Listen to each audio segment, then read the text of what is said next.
Okay, so welcome back again for For the third time. we don't talk about those other no, 2 times. Those videos don't exist. They don't Sure. exist. Okay, they do exist. If you don't know the story, we recorded essentially the same type of tutorial 2 other times, but because of user error and computer bullshittery, we've had to do this again. Bullshittery. That's the That's the best way to perfect explain word it. for it. Yeah, pretty much. Okay. So anyway, last time I covered. Oh, by the way, I'm Naima, and the other person talking who's of no importance is Becca. Aloha. She's in Hawaii. That's why she said aloha. Anyway, That no classy bitch. so anyway, oh yeah. Last time we talked about using Manga Studio Pro to export your line. And so that's what I've done with this new line art because we were so tired of working on the other one, you guys. Yep, twice we did that. twice, twice. So We we're doing colored the this new same one. thing. This new one, it's adorable. So you're gonna love it. Anyway, so if you've done this from Manga Studio EX, what you're going to have to do is go to your image mode. This is the first thing you need to do. Go to your image mode and you switch it from grayscale to RGB. Don't merge the layers, and then everything will be beautiful and nothing will hurt because now you can use colors and not just black and white and gray. And the step that I do after this pretty much is I create a new layer over this base layer and all my line art, which is lined up here because I've separated out the line art in layers for convenience in coloring. Trust me, I know some of you resist this, but it will make your life so much easier. Like you'll just start crying, just tears everywhere. This tutorial is already getting off track. Anyway, so I make it the background, this new fill background, a mid-tone desaturated green color. And you can really make it like mid-tone is a good color to start out with because you can go from your darks to your lights from there, and it's easy to kind of judge what colors you're using. But you can really I use green just because I did art for a long time and uploaded it on DeviantArt, and their main scheme is green, but you can really just use whatever the fuck color you It's a want. fella green. Yeah, it's a fella green. So, as you can see, I have all my line art in little easy to manage layers. So the first thing I'm going to do is stick them all in folders because this shit's about to get complicated, you guys. You don't even know. So pay attention. Yeah. Well, I mean, just how many layers, and yeah, I mean, it's not too complicated if it's your own picture, but often I find watching other people manage their pictures, I'm like, how are you even keeping track of this? So for the sake of this tutorial, even though I wouldn't necessarily do this this way for myself if I was just working on it by myself, I'm going to just work on the main character, which is Yoshie in this picture, and hide the other layers just for ease of seeing everything. And so, let us go with the first step. Now, you see we have all these lines. Yeah, that's lines. Art is lines, right? I'm already not making sense. What we're going to do is we're going to create a new layer, and that's going to be where the first color is going to be. And so what you want to do is select in that area you want that color to be. So let's say I'm going to start out with her hair for whatever reason. Let's hope there's no breaks in the line. Oh my god, there is in her head. Woo! Damn it! No, that's bad. Never mind. Damn it, we would almost been there. Oh, it was almost beautiful. It was almost beautiful. Stupid little hole. Okay, make sure that doesn't happen. Um, trust me, this is gonna happen a lot tonight, you guys. So, It is. no, what? No, I fixed the hole. What are you talking about? Get out of here. Get out of town. Is that it? Literally 2 pixels wide. No, it's literally 1 pixel wide. Oh my god. That the frustration of being an artist. So yeah, make sure you don't have any holes. This is specifically if you're doing line art. If you're not doing line art, you don't necessarily have this problem. But if you're doing line art, you're definitely going to have this problem. So there, isn't that great? 1 pixel wide, you guys. Oops. We're gonna just zoom in on that a little bit because sometimes it's hard to get very precise with this thing. Okay. And so you're going to select all the areas you want that color in. And then you're going to create that new layer. I've just made a new folder for all my colors because I find that's easier to manage when I'm trying to look at line art and then at the colors. And I can just hide all the colors at once. Then you're going to expand it because often you'll get like a weird white border. And you don't want that because it'll just look weird.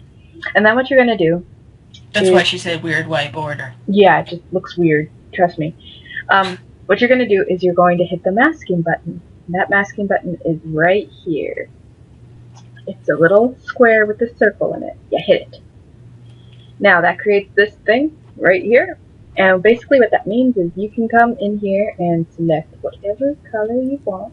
Her hair's a black color, so I think I'm gonna mess with, because black is a weird color for hair color because a lot of people do black blue even though that doesn't really exist in nature.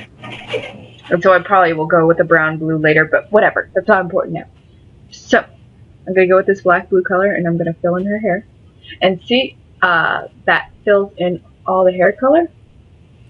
And the thing about layers is, let's say for some reason she had like a random highlight here. See how it's coloring only within the masking right there? That would be the weirdest highlight. She's a skunk now. Anyway, now let's say for some reason you had to extend out her hair a little bit. What you do is you go and click this masking layer right here. And then you select where you want the new area to be. Or you can paint it in. I just select it for ease of, just for quickness sake. And then you use white, because white adds in color. See? Look at, see? All that stuff where you kept on painting, that's still there. And then if you want to take it away, you just use black. And it doesn't modify your original layer. So it makes it really, really easy to just fix things and change things and move things very quickly. Definitely learn to use masks. Exactly. And we're just gonna Control Z all this because that's not what I want. And I can just go back here and make sure to like click between those two, otherwise disastrous things will happen. Have happened to me many, many times. Nothing losing a whole video. Oh, but well, let's not even talk about the times where I've lost entire homework assignments due to those wonderful Windows updates in the middle of the night. Okay, I really do. So now comes the pretty much very boring part of this video where you guys just get to watch me do that whole masking thing for like, I don't know, how long did it take with Veronica? 20 minutes? So yeah. I think so. So yeah, there you go. And you get to just watch me curse and yell at my screen as it does that.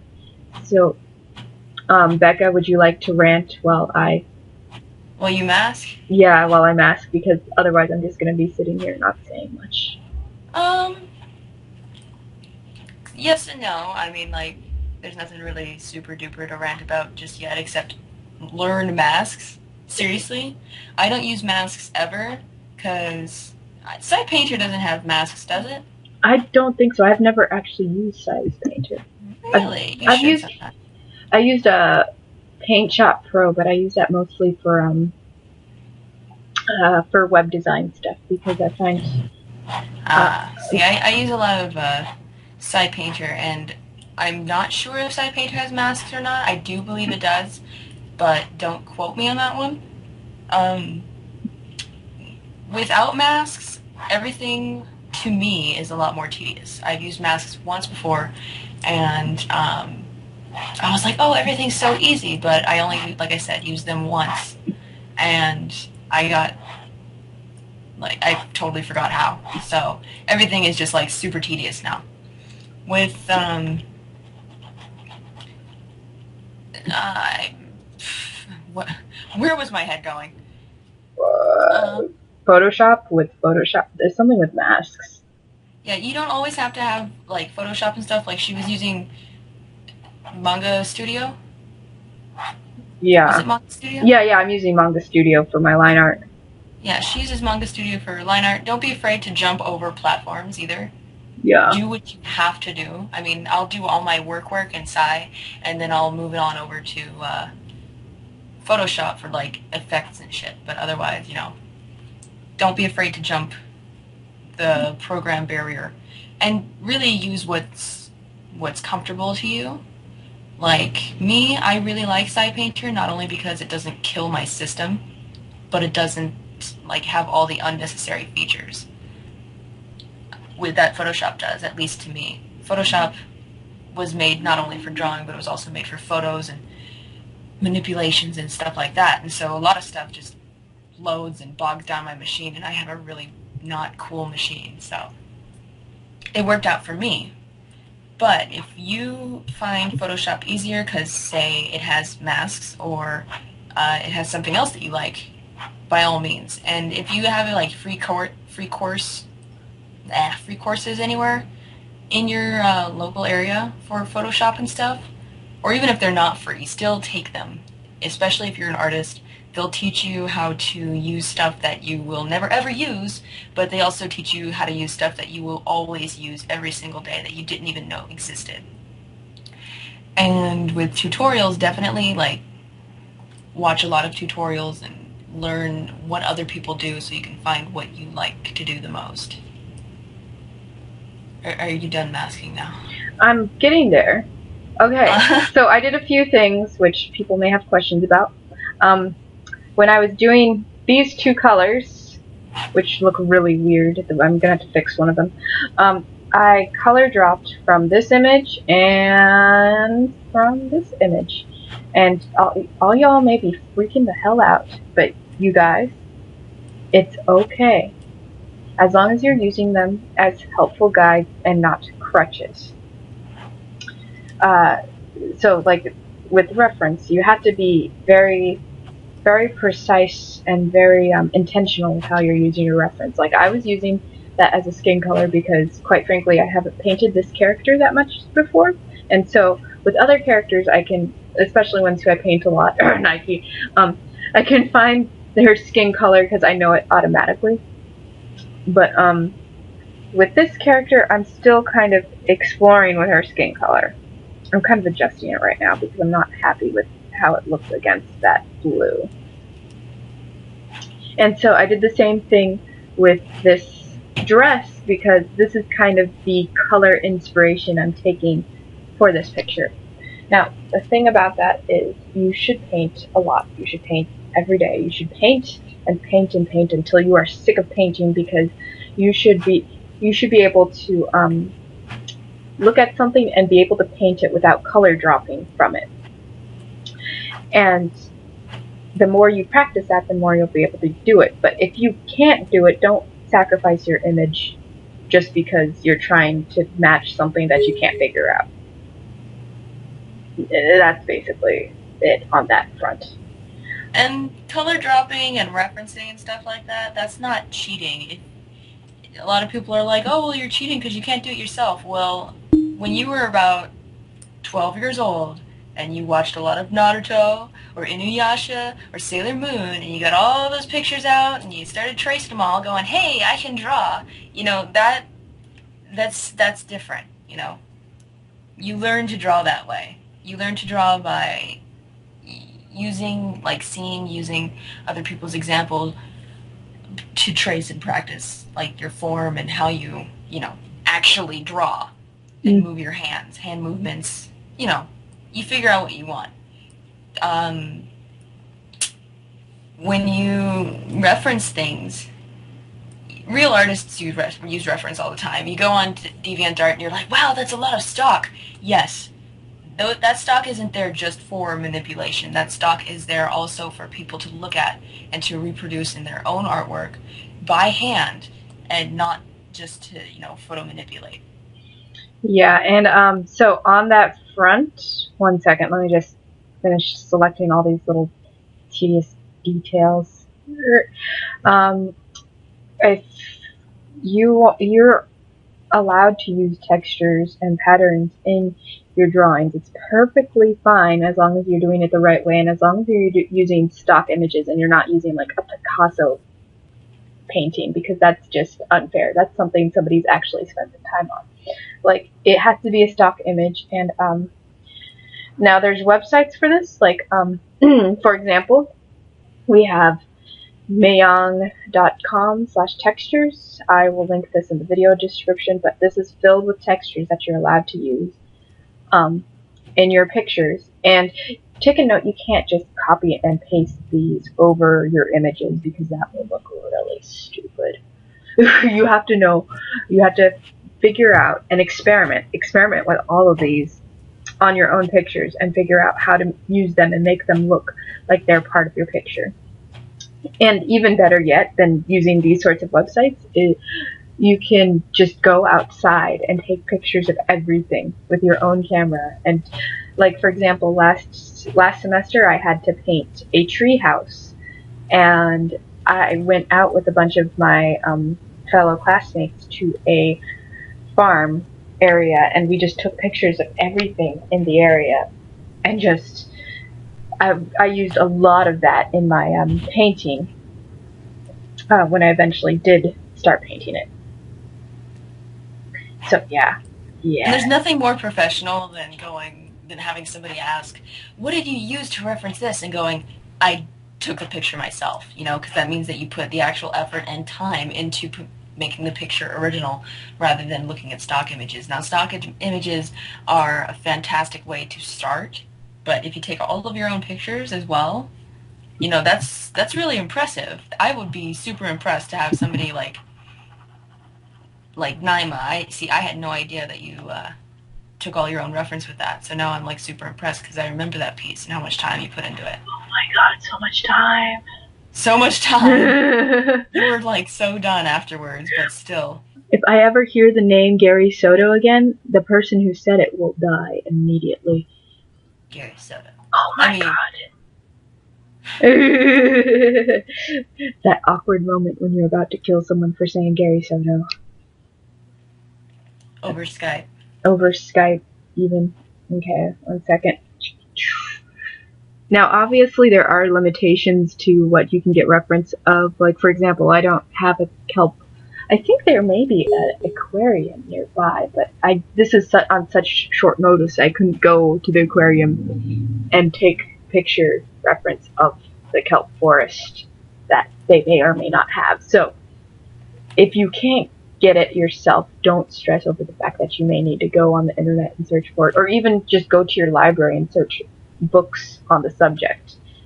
That's also perfect. Our teachers actually wanted us to do that a lot, but in my what class?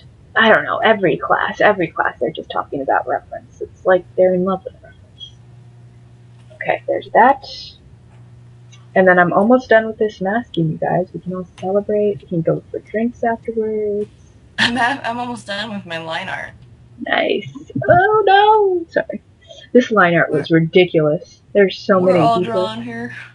There's so many details in this line art. It was ridiculous. You saw all the detail. Mm-hmm. I'll bring it back after this. Okay, so select, modify, expand.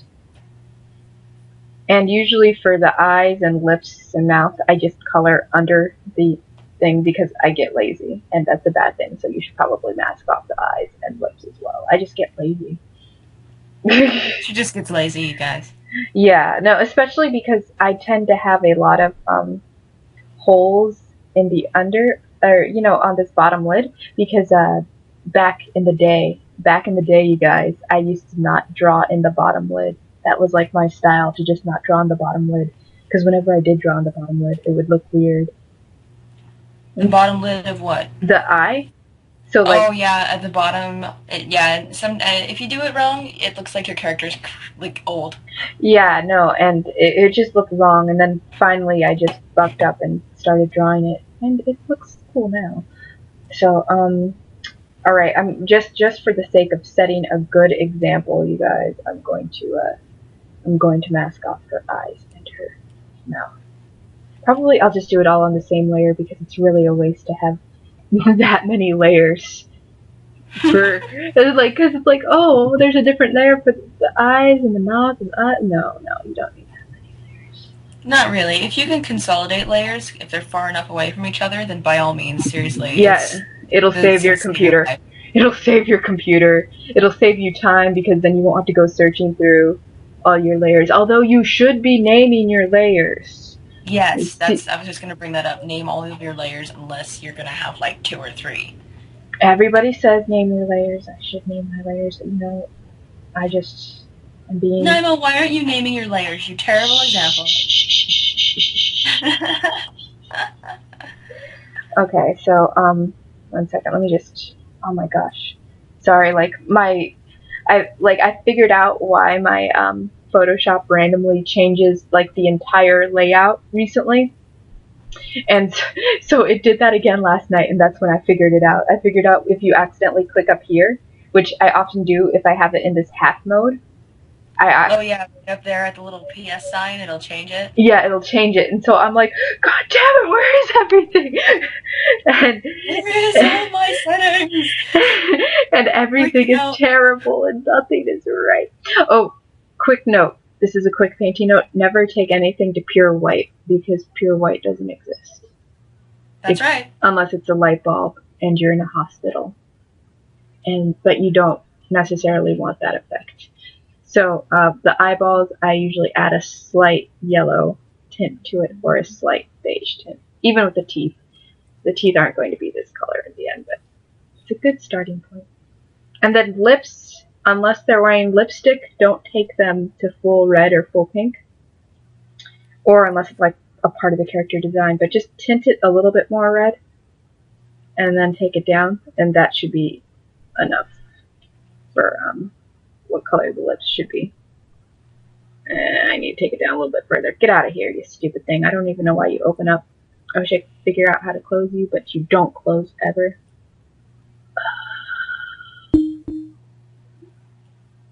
And see, look at, oh, there's some nice pretty pink lips. I'll probably make them a little bit pinker, considering she's like the most adorable thing ever. And then her eyes are a dark brown. I don't want to dress my character. I'm drawing her. Wait. Is that terrible? Oh my god. I'm just saying. We've got some porn going on here, you guys. No. It's not porn because she's an android. It's GLaDOS from Portal. So okay. It's like android GLaDOS. Technically doesn't have any naughty parts, so. Okay, so, I'm not liking her skin color still, so I'm going to just go... Oh, this is a nice little tool. I think you guys probably saw me use it before. It's hue and saturation. I generally do this if I have a flat color. And I'm just going to adjust her skin a bit. I'm going to add a little bit more saturation to it because this is a very saturated piece. Then make her a little bit more pale. I would say if you want to lift reference from Shinji, you could, considering they're siblings. Yeah, but Shinji is very tan, whereas Yoshi is very pale. They're related. Shut up. I don't know. Okay. Just saying. Okay, so look at this. And now I got all my masking done for for her. I'm not going to do all the background layers because, oh my god, that would take forever. Look at a lifetime. Look at how much. It's not going to take a lifetime, but we just don't want to like waste the whole video doing this. So that. Okay, so before you start, I am going to confirm that Side Painter does have a mask. Oh, okay, sweet. I just found it. So go look for that, you guys. Don't be lazy, like Becca. Like Becca. I'm sitting here and I'm like, oh, hey, there it is. Same more. Okay, so I guess, oh yeah, so now we're going to do the lighting stage.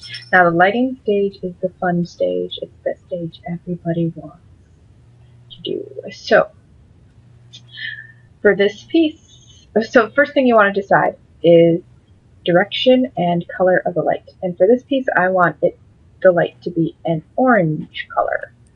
So, 1 second.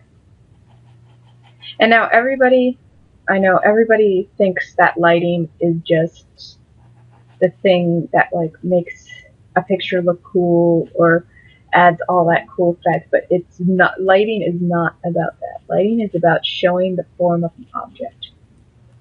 So we're gonna have an orange light instead of the yellow one I was using yesterday. It's gonna be yellow, orange more. I should probably a little bit more yellow. What the hell? This is called. Oh my god. Okay, sorry. Did you see that? That's called when Naima gets into the scary part of Photoshop and runs back crying like a baby.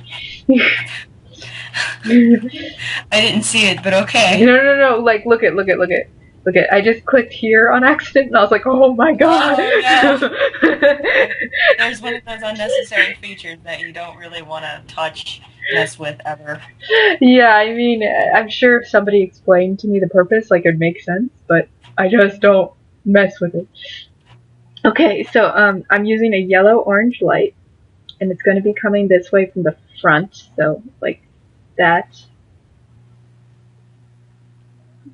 So it's hitting her in the front, and so now, so how I decide where the shadows go from here is I'm doing this all on new layers, so I can easily delete it. Is basically you have to look at all of this as simple shapes. Because everything is simple shapes. Trust me, we have a song about it at our school. And just imagine Simple shapes. Simple shapes. Everything is simple shape. Oh my gosh, our teacher sung it so much you don't even know. So, but it's the truth. It is. So the head right here, broken down to its simplest form, is a sphere. I mean, I can just do like this because it's where we're used to the center line being on the head. The neck is a cylinder. The body is a box. The arms are cylinders. This is kind of weird because her arms are crossing in front of her. Cylinders crossed in front of you. Sorry. Oh my gosh, I'm like doing this torso, or this, the bottom part of her torso, and I'm just remembering our lengthy discussion on how to fix this drapery. The drapery was just giving us trouble yesterday. And it was. Now you'll notice she's in this nice floaty dress, but I still know where her legs are located because they will help you define the form and shape. So legs are cylinders, or they can be boxy cylinders. They can be either one, really. And so all of this highly structured knowledge, like even though you don't necessarily you see the structure in my artwork, you just don't like see me actually drawing boxes in the artwork. All this knowledge helps you figure out how to shade things, because you know that even this drapery right here goes like that. Goes like that. And this is all about to make sense, I swear to God. And then, 1 second. So you have to think about, where is the light hitting this? And so the light's going to be hitting this side of the sphere. It's going to be hitting this side of the cylinder. It's going to be hitting the top of the shoulder, this part of her arm, this part of her arm. It's going to be hitting even this part of her torso. It's going to be kind of hitting over here, not entirely though, because it's blocked by the other part of the arm. Hitting here. It's going to be hitting here. It's going to be hitting here. Maybe not so much. This area is debatable because the arm is blocking it. This is called Naima chose somewhat of a complicated piece. I'm sorry, you guys, but the point is all this structure helps you see that. And so from this step, this is how I do my shadows. I create a new layer, and I just go in, and I just start selecting shit with the lasso tool. And I just go like this, where my shadows are going to be.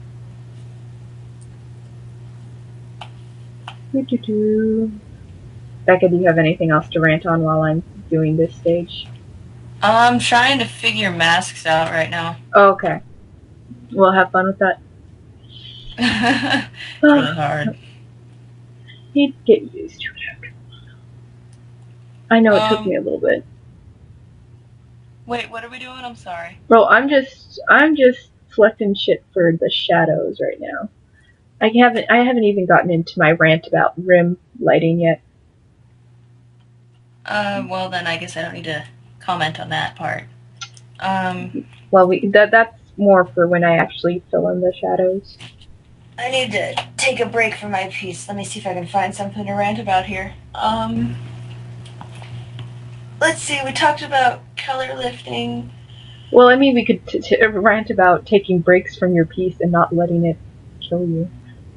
Yeah, that's a good one. That will actually carry over to this topic that you're going to be on rim lighting and stuff. But and when you actually render, what she's doing now is just plotting out the basic shadows and stuff. So it's going to come out like a cell color. It's going to look like it's colored in a cell style of color. I'm not sure what the actual terminology for that is. I think it is just cell color. Like that's what our teachers say. I don't know. Okay. If my teachers say it, it must be okay. It must be okay. But yeah, what she's doing now is like cell shading. That's the word, cell shading. And when you go into render, that's pretty much the painting part of it. And what a lot of people do, including myself, when we go into render, is we don't focus on the piece as a whole.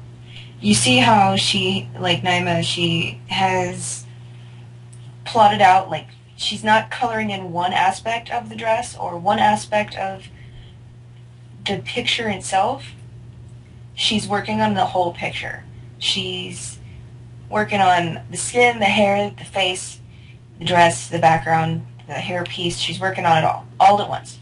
And what that does is it not only preserves your patience, but it gives you an idea of how your piece is going to look beforehand, and it also helps you see progress. If you're anything like me, when you're drawing and you're spending hours upon hours drawing and line arting and making sure everything's perfect, you want to see immediate progress when you're coloring. You want it to you just want it colored. You want it done. But the way to do that is to do it all at once, like Naima's doing, you know? Color all of it instead of just focusing on one part, because if you focus on one part of your picture, and this is with coloring, rendering, line arting, scaling, anything, you're going to notice that that part doesn't look any better than the rest of the piece does. You could spend 4 hours trying to make that hand look right, but it's not going to work. It's not going to work with your piece. It's not going to work with anything because you've already spent way too much time on it. You need to literally draw and not give a shit about drawing at the same time, and you can come back and fix it later. When you're nitpicky about that kind of stuff, it adds more time and you don't see as much progress because you're too busy focusing on one thing. That frustrates you, and then you get just pissed and don't want to draw anymore. But if you're working on all of it at once, then you see the progress, you're happy with the progress, and you get excited to finish this piece because you're like, yay, I can see that it's going to be awesome, or I can see that it's going to be amazing, and, you know, it's not obvious to your viewer that you worked on one part of your piece more than the other. Alright, that covered a good chunk. And yeah. So I'm just coloring here, you guys. So as you can see, I filled all these areas with this blue color, and oh no, you can continue. Yeah, you know, whatever. So I filled all these areas with this blue color, and that's because color theory. I'm using if you remember, this yellow-orange light. And so if I'm using a yellow-orange light, the shadows are going to be blue. I'll pull this up. It's our handy-dandy color scheme designer. I'll link this too. It's really handy. But this is the color wheel, you guys. Say hi to the color wheel. And a yellow-orange light complement. So there's more yellow-orange. So blue. Uh, so the color of the light will always be the complement. The shadows will always be the complement. And usually we'd use warm light because cool light doesn't exist in nature. You're surrounded by warm lights. The sun is warm. Even most light bulbs are warm. Where you find more cool lights is in hospitals where they have very, very white light. And like really, really strange compositions will usually have very cool light. And cool light usually like warm shadows and cool light, it just produces weird results. So if you want to experiment with that, go ahead, but it's very weird. So in general, I suggest using cool light. Also, well, what I was doing here, if you want to switch over to mine real quick, I've got cool light going on. Right here, I'm doing a thing with GLaDOS, and with GLaDOS, she's kind of creepy and hospital-y, and the facility in Portal's kind of hospital-y, so cool light is good in that sense, but if you're trying to make a piece that's warm and inviting, not the best way to go. Also, I'm using a direct light here. I'm not using studio light, which will have not only one light source, but it'll have like 2 or 3 light sources.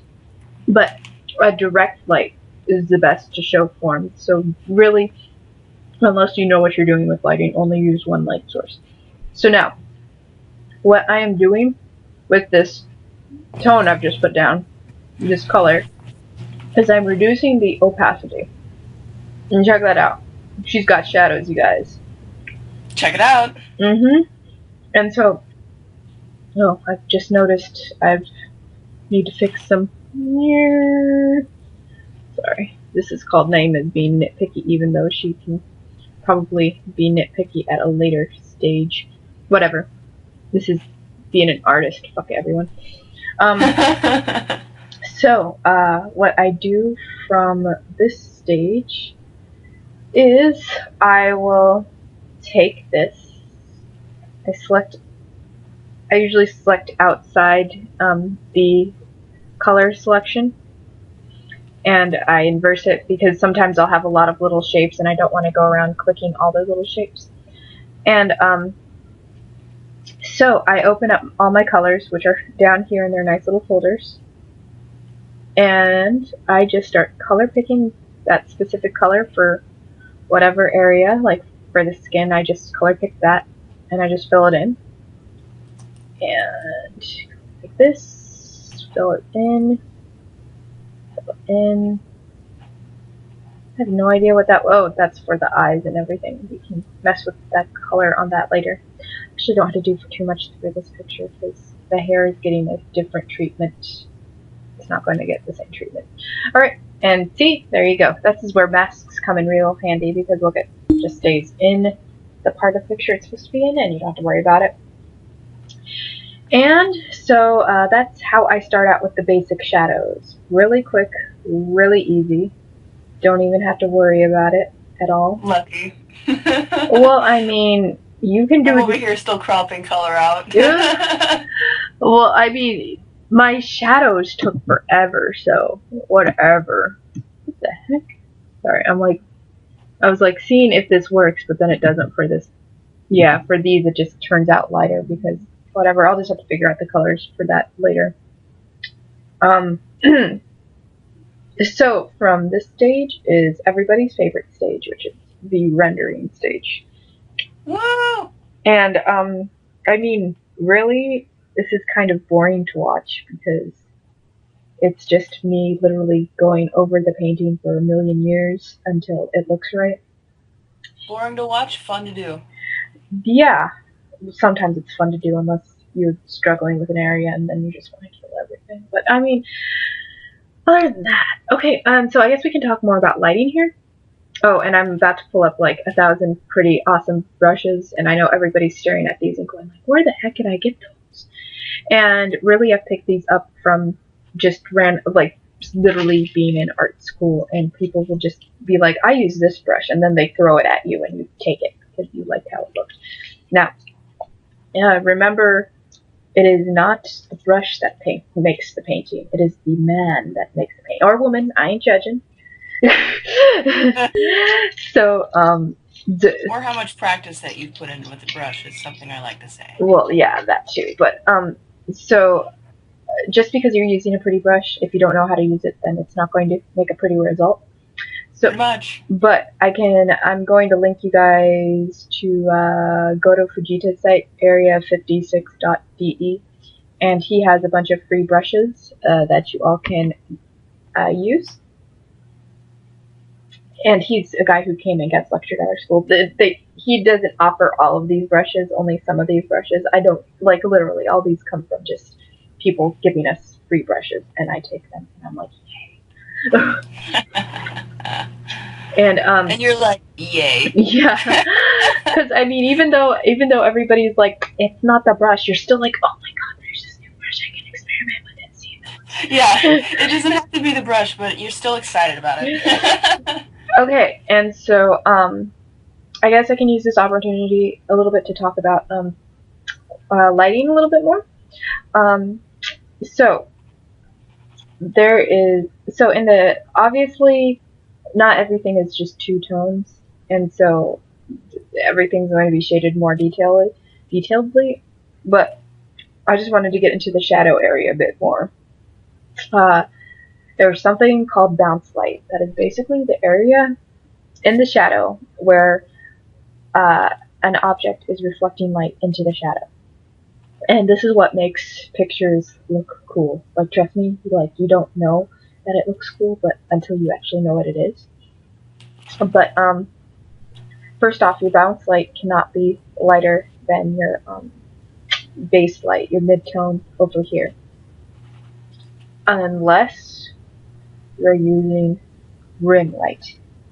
But you don't want to use rim light because rim light is what you often see in a lot of more fancy like airbrush pictures. And that's basically where it's like completely white on the edge or even on the line. And the reason good artists at least, use rim light is because there's a black or a dark background and they need to show the silhouette of a character or whatever object because it's important. But trust me, unless it's done right, it looks bad and it looks stupid. Like here, it just looks stupid because there's no reason for there to be a rim light. So don't do that. Bounce light is what you want to use. And bounce light is never lighter than. We're going to go on her skin for a second because her skin. Oh, she's so pale. It doesn't really even. Whatever. We'll use her skin as an example. So it's never lighter than the midtone. See that? And often you don't want to use the exact same color as your midtone. You want to warm it up just a little bit or cool it. Warm it up for if you're using a warm light because obviously the light reflecting into the shadow will be a little bit warm. And then see, that is bounce light right there. And you want to make sure you tone it down because otherwise it'll become really distracting. But that is basically the basics of shading right there. I don't have anything more intelligent to say about lighting and how to use it. Don't superbly overdo it. Like, seriously, if you're going for realism, then by all means go to town. But you're gonna sit there and, like I said, you have to not give a shit about drawing, but still draw. If it's showing form, it's showing form. Trust me, it will look good. But if you're sitting there and you're like, I don't like this one because it doesn't look detailed enough. It doesn't look like this photograph. Don't worry about that. Seriously. It's just gonna make it's what you're doing is you're doing the detail thing that I told you about, and spending way too much time worrying about one part of the piece and not the rest of it. Alright, and if you'll notice, the shadows look kind of, on Yoshie right now. I don't really like the color of the shadows. They kind of, make her look a little bit dead. It's the easiest way to say it, because they're so gray. Now what I'm going to do is I'm going to go over here to my handy dandy color balance. And this, guys, is amazing. You can adjust your highlights, midtones, and shadows, and it isn't going to like figure out exactly where you picture your highlight, midtones, and shadows are. But it really helps to see. Look at that, looks a lot better. To make sure, or to kind of adjust your colors on a whole instead of just going in and reselecting the color and figuring it out. And I'm kind of just screwing around right now, figuring out how I want this to look. That looks a little bit more Asian now because I added yellow. That's a terrible thing. I'm sorry, you guys. But it's true. God, you're so racist. So true, though. Okay. See, and if you guys are going like, I can't see the difference. Preview. See, look at that, look at that, and look at that. Oh yeah, she looks a little better. Yeah. See? See? That's called color balance. That's what it's called. Yeah, no, and I use color balance a lot on the skin because skin is a very, very finicky thing to color. I mean, you can go from your base, but trust me, you're going to be like, oh my gosh, that looks wrong. That doesn't look right. Looks like she's blushing when I don't want her to be blushing, etc., etc., etc. And you can just screw with skin forever, but just never puts it out right. Ever. Okay, so anyway, Becca, I guess, can rant while I just do some shading. Just Becca rants of wisdom, but not really. Becca rants of when Naima just doesn't want to talk. Sure. Okay. I like calling them Becca rants of wisdom. They make me feel awesome. Okay, we'll call them Becca rants. Okay. If you do want to learn more about rendering and you just feel like you still suck at rendering, one of the sites that I use to learn to render, paint, whatever you want to call it, is controlpaint.com. When Naima's done with that, she'll probably pull it up for everybody to take a preview of. But otherwise, it's, there it is, controlpaint.com.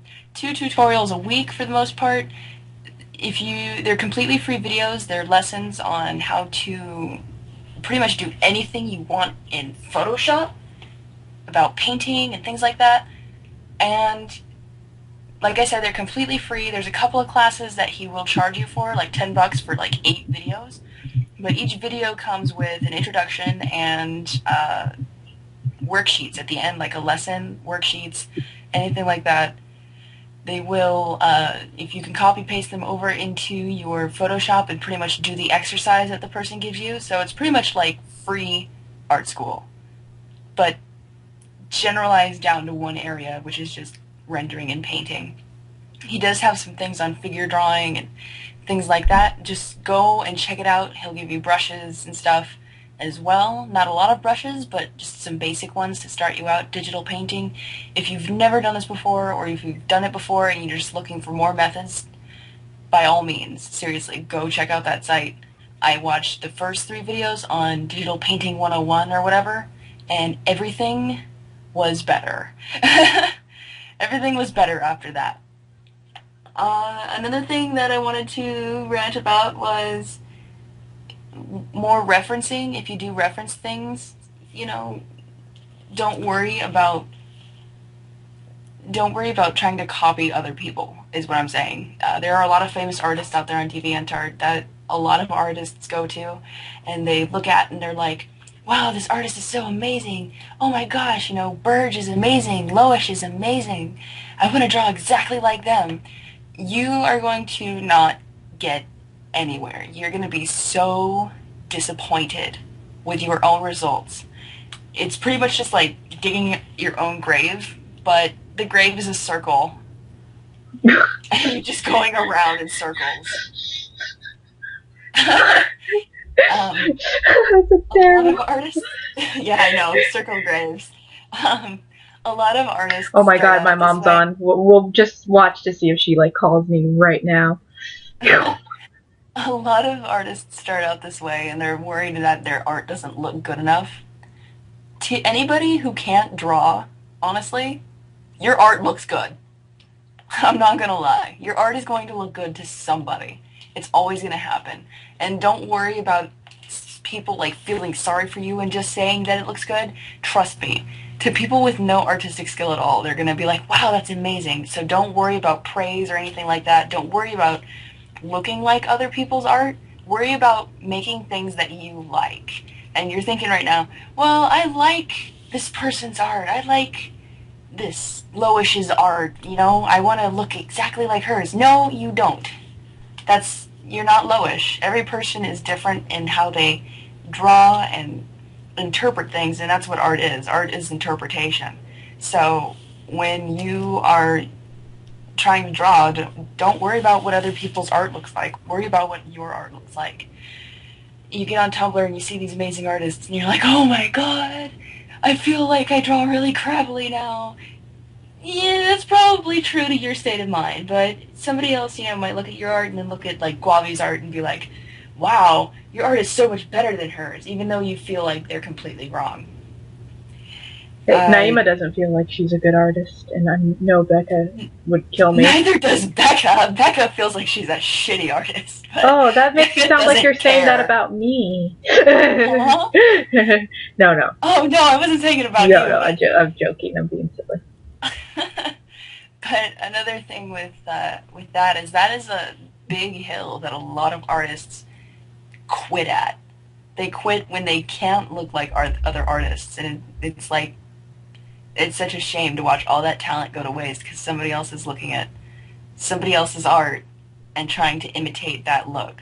Just I as a mean, note, you guys, just as a quick note, this is a pearl of wisdom from one of my teachers. How you feel about your art now, you're going to feel like that about your art your entire life. So don't think that there is ever a stopping point where you just stop and go, this is good enough. Because that point never comes. And if it does come, that's a sign of trouble.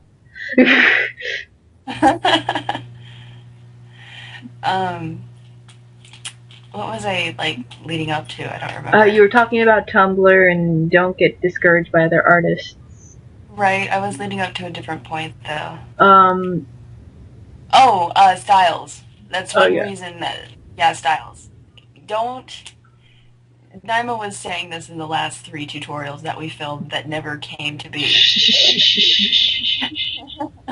In art school, art students don't look at each other and go, yeah, I was drawing this in a kind of an anime Disney-esque style. No, because each artist has their own style. You don't look at Tim Burton's work and say, well, you do look at Tim Burton's work and say, damn, that's Tim Burton. Once you have a trademark, you are, you got your own style. Like, if you look at Naima's work right now, if you look, I mentioned this in the last tutorial we filmed. If you look at Naima's art right now, and you really dissect it, you'll notice that she's lifted some aspect aspects of her interpretation of a human character from Chris Sanders, the art director, I think. Lilo and Stitch worked on And yeah, How to Train Your Dragon, and Mulan is especially where I've looked at a lot of his influence. right. And that's not wrong. I mean, it's if it's something you like and it pleases your eye and you think it makes your art look better, by all means, go for it. I mean, I'm not. I can't actually pinpoint what I think my interpretation of Naima's trademark is. I would have to say it would be how she draws her eyes and her heads.